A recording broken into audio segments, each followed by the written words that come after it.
Hi friends, எல்லோரும் எப்படி இருக்கீங்க? நல்லா இருக்கீங்கன்னு நம்புகிறேன்.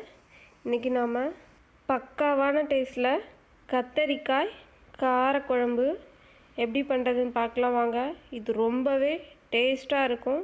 சின்ன குழந்தைங்களும் விரும்பி சாப்பிட்ற அளவுக்கு ஒரு சூப்பர் இன்க்ரீடியன்ட்ஸ் இதில் ஆட் பண்ணியிருக்கேன். இந்த வீடியோவை ஸ்கிப் பண்ணாமல் கடைசி வரைக்கும் பாருங்கள். 3 தக்காளி, 10 பல் பூண்டு, 20 பல் சின்ன வெங்காயம் 2 கட் பண்ணி வச்சுருக்கேன். 2 கொத்து கருவேப்பிலை, 1/4 கிலோ கத்தரிக்காய் 4 கட் பண்ணி வச்சுருக்கேன். இப்போ ஒரு கடாயில் நல்லெண்ணெய் விட்டுக்கலாம். ஒரு 6 ஸ்பூன் விட்டுக்கோங்க. கொஞ்சம் எண்ணெய் எக்ஸஸாக இருந்தால் டேஸ்ட் ரொம்பவே நல்லாயிருக்கும். எண்ணெய் காஞ்சதுக்கப்புறமா 1 டீஸ்பூன் வெந்தயம் ஆட் பண்ணிக்கோங்க. வெந்தயம் நல்லா பொரிஞ்சு வரணும். பொரிஞ்சு வந்ததுக்கப்புறமா ஆல்ரெடி கட் பண்ணி வச்சுருக்க சின்ன வெங்காயம் ஆட் பண்ணிக்கோங்க. ஆட் பண்ணி நல்லா வதக்கி விடுங்க. எண்ணெயிலே நல்லா வதங்கி வரணும். வெங்காயம் நல்லா வதங்கிடுச்சு. இப்போ 2 கொத்து கருவேப்பிலை ஆட் பண்ணிக்கலாம். 10 பல் பூண்டையும் ஆட் பண்ணி நல்லா வதக்கி விடுங்க.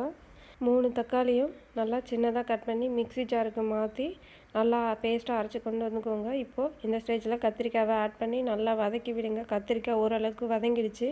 இப்போ ஆல்ரெடி அரைச்சி வச்சுருக்க தக்காளி பேஸ்ட்டை இதோட ஆட் பண்ணி நல்லா வதக்கி விடுங்க. இந்த தக்காளியோட பச்சை வாசனை எல்லாம் போகணும். எண்ணெய் நல்லா பிரிஞ்சு வரணும். அந்த அளவுக்கு அந்த தக்காளி பேஸ்ட்டை நல்லா வதக்கி எடுத்துக்கணும். இந்த ஸ்டேஜில் ஒரு 1/4 டீஸ்பூன் மஞ்சள்தூள் ஆட் பண்ணி அதையும் நல்லா வதக்கி விடுங்க. இப்போது 1/2 டீஸ்பூன் மிளகாய்த்தூள் உங்கள் காரத்துக்கு தகுந்த மாதிரி போட்டுக்கோங்க. இது எல்லாம் சேர்ந்து அரைச்ச மிளகாய்த்தூள், குழம்பு மிளகாய்த்தூள். இதை ஆட் பண்ணி நல்லா வதக்கி விடுங்க. இப்போது இந்த டிஷ்ஷுக்கு தேவையான அளவு புளி, ஒரு அரை எலுமிச்சம்பழம் சைஸு அதை ஊற வச்சுருக்கேன். இந்த ஸ்டேஜில் குழம்புலேருந்து எண்ணெய் நல்லா பிரிஞ்சு வந்திருக்கு. ஆல்ரெடி ஊற வச்சுருந்த புளியையும் மிக்ஸி ஜாரையும் கழுவி தண்ணி எடுத்துகிட்டு வந்திருக்கோம். இதை அதோட ஆட் பண்ணிக்கலாம். நல்லா ஆட் பண்ணிவிட்டு நல்லா கிளறி விடுங்க. இது அந்த குழம்போட நல்லா நமக்கு மிக்ஸ் ஆகி வரணும்.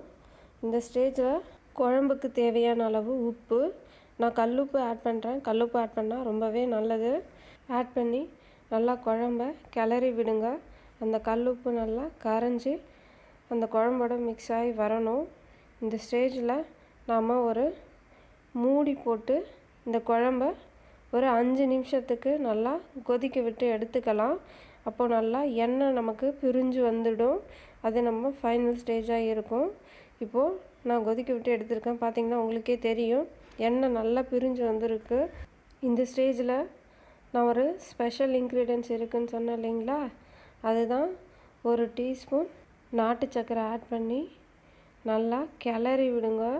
இது உப்பு, புளி, காரம் எல்லாத்தையும் உங்களுக்கு சமப்படுத்தி கொடுக்கும். சின்ன குழந்தைங்களும் கூட விரும்பி சாப்பிடுவாங்க. அந்த காரமே உங்களுக்கு தெரியாத அளவுக்கு அந்தளவுக்கு ருசியாக இருக்கும். ரொம்பவே டேஸ்ட்டாகவும் இருக்கும். இப்போது ஒரு கைப்பிடி அளவு கொத்தமல்லி ஆட் பண்ணி நல்லா இறக்குனீங்க அப்படின்னா ரொம்பவே அருமையான ஒரு கத்திரிக்காய் காரக்குழம்பு ரெடி. இதில் நல்லெண்ணெய் விடுறதுனால குழந்தைங்களோட உடம்புக்கு அவ்வளவு நல்லது. நீங்கள் இது கண்டிப்பாக வீக்லி ஒன்ஸ் செஞ்சு கொடுங்க. உங்கள் குழந்தைங்களும் விரும்பி சாப்பிடுவாங்க. இந்த வீடியோ உங்களுக்கு பிடிச்சிருந்தது அப்படின்னா உங்கள் ஃப்ரெண்ட்ஸ் அண்ட் ஃபேமிலிக்கு ஷேர் பண்ணுங்கள், லைக் பண்ணுங்கள், கமெண்ட் பண்ணுங்கள். என்னோடய சேனலுக்கு சப்ஸ்கிரைப் பண்ணுங்கள். மறக்காமல் பக்கத்தில் இருக்கிற பெல் பட்டனை கிளிக் பண்ணுங்கள். அப்போ தான் நான் போடுற வீடியோ எல்லாமே உங்களுக்கு நோட்டிஃபிகேஷனாக வரும். உங்களுக்கு வேறு ஏதாவது ரெசிபி வேணும்னாலும் கண்டிப்பாக நீங்கள் கமெண்டில் சொல்லுங்கள். நான் உங்களுக்கு செஞ்சு காட்டுறேன். Thank you friends.